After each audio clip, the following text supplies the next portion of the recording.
Hello అండి. Hi అందరికీ నమస్తే అండి. అందరూ బాగున్నారా? ఈరోజు వీడియో వచ్చేసి చాలా లాంగ్ గ్యాప్ తర్వాత వాయిస్ ఓవర్ తోటి వీడియో చేశానండి. అది దట్టు ఉలవచారు కాబట్టి చేయాల్సి వచ్చింది. చాలా చాలా ఫేమస్ ఉలవచారు, చాలా టేస్టీగా ఉందండి. అండ్ ప్రాసెస్ వచ్చేసి కొంచెం చేసే రెగ్యులర్ మన చారుల కంటే రసాల కంటే ఇది డిఫరెంట్. కానీ దీంట్లో ఉన్న high protein and calcium levels కూడా హై రేంజ్లో ఉంటాయి కాబట్టి అంత హై రికమెండెడ్గా ఈ యొక్క ఉలవచారు చేయాల్సి వచ్చింది. అండ్ మన ప్రాసెస్ వచ్చేసి ఫస్ట్ మనము ఉలవల్ని నేను 16 అవర్స్ నానబెట్టాను. దట్టు నాకు తెలిసి ఒక 1 డే వరకు కూడా పెట్టేసి చేసుకుంటే ఇంకా దాని యొక్క టేస్ట్ అనేది ఇంక్రీజ్ అవుతుంది. ఉలవలు ఎంత ఘనంగా నానితే అంత మంచి యొక్క ప్రోటీన్ అనేది మనకి ప్రొడ్యూస్ అవుతుందండి అందులోంచి. కాబట్టి వాటిని చాలా ఎక్కువసేపే పెట్టేసుకోవాలి. నేనైతే 16 to 17, 18 అవర్స్ వరకు పెట్టేశాను. తర్వాత వాటిని ఒక కుక్కర్లో వేసేసి మీడియం ఫ్లేమ్ తోటి 20 విజిల్స్ వచ్చాయండి. 20 విజిల్స్ వచ్చే వరకు కూడా వాటిని ప్రెషర్ కుక్కర్లోని విజిల్స్ వచ్చాయి.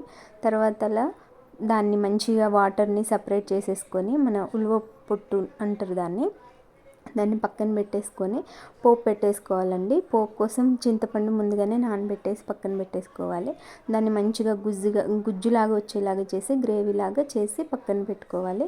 తర్వాత ప్యాన్ పెట్టేసి ఆయిల్ పెట్టేసి పోపు గింజలు వేసుకోవాలి. తర్వాత ఎండుమిర్చి వేసుకొని ఎండుమిర్చి కొంచెం కలర్ చేంజ్ అయిన తర్వాత దాంట్లోని ఆనియన్ మిర్చి వేసుకొని మంచిగా ఫ్రై అవ్వాలండి.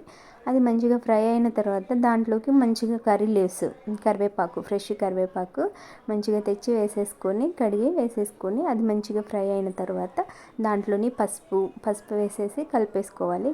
తర్వాత కారం, ఉప్పు అన్నీ మంచిగా చూసుకొని వేసేసుకోవాలండి. మనం చారు ఎంతైతే చేసుకుంటున్నామో దాని యొక్క కన్సిస్టెన్సీ చూసుకొని మనము ఈ స్పైసెస్ అనేది యాడ్ చేసుకోవాలి. లేకపోతే అది అనేది ఒగరు వచ్చేస్తుంది చారు. తర్వాత అది మంచిగా ఫ్రై అయిన తర్వాత మనము ఉలవలు ఉడకబెట్టుకున్న వాటర్ ఉంటాయి కదా, అదే చారు, ఉలవ పొట్టు అంటారు దాన్ని ఇప్పుడు మనం ఫ్రై అయిపోయిన దాంట్లోకి పోసేసుకోవాలండి. అలా పోసుకున్న తర్వాత దాన్ని మంచిగా ఒక్కసారి కలిపేసుకొని మంచిగా పొంగు వచ్చేలాగా దాన్ని బాయిల్ చేసేసుకొని ఉంచుకోవాలి. ఈలోపు మనం బాయిల్ చేసి పెట్టుకున్న ఉలవలు ఉంటాయి కదా, ఆ ఉలవల్ని మిక్సీలో వేసేసుకొని మంచిగా గ్రైండ్ చేసి పక్కన పెట్టుకోవాలి. అలా పక్కన పెట్టేసుకున్న దాన్ని ఇలా గ్రేవీ మనము ముందుగా చారు పోసేసుకున్నాం కదా, అది కొంచెం ఒక పొంగు వచ్చిన తర్వాత ఈ మిక్చర్ని తీసుకువెళ్ళి దాంట్లో కలిపేసుకోవాలి. అలా కలిపేసుకొని మూత పెట్టేసుకొని మంచిగా దాన్ని మరగబెట్టేసుకోవాలండి. ఆ చారు అనేది ఎంత మంచిగా బాయిల్ అయితే మనకి దాంట్లో ఉన్న మిక్చర్ అనేది అంత మంచిగా ఆ చారులోని కలిసిపోతుంది. కాబట్టి ఇదొక్కటి ప్రాసెస్ మీరు జాగ్రత్తగా చేసేసుకోవాలి. అలాగే నెక్స్ట్ వచ్చేసి మొత్తము అంత చారు మిక్స్ అయిపోయి వడకట్టేసుకునే ప్రాసెస్ ఉంటుంది దీనికి. ఎందుకంటే ఉలవ చారు అనేది మనము ఇలా మన రెగ్యులర్ చారు టైపు తినరు. ఎందుకంటే దాన్ని ఎక్కువ ప్రిఫర్ చేస్తారు రాగి సంకటిలోని, లేదంటే రైస్లో కూడా బాగానే ఉంటుంది. అలా కాబట్టి దాని యొక్క పొట్టును అనేది మనం పక్కన పెట్టేసుకోవాలి. తర్వాత అది నెక్స్ట్ ప్రాసెస్. దానికంటే ముందు ఈ యొక్క బాయిల్ అయిన చారులోకి మంచిగా ఒక బెల్లం సైజు చిన్నది తురుము వేసుకొని దాన్ని ఈ యొక్క చారులో వేసేసుకోవాలి. ఎందుకంటే మనం ముందుగా వేసేసుకున్న స్పైసెస్ అన్నిటినీ ఈ బెల్లం వేసుకోవటం వల్ల మంచి యొక్క కన్సిస్టెన్సీ వస్తుంది. స్పైసెస్ అన్నీ లెవెల్ అయిపోతాయి. టేస్ట్ కూడా చాలా బాగుంటుందండి. వెరీ అసలు వేరే లెవెల్ వచ్చేసింది. నిజం మా వాళ్ళందరికీ చాలా బాగా నచ్చింది.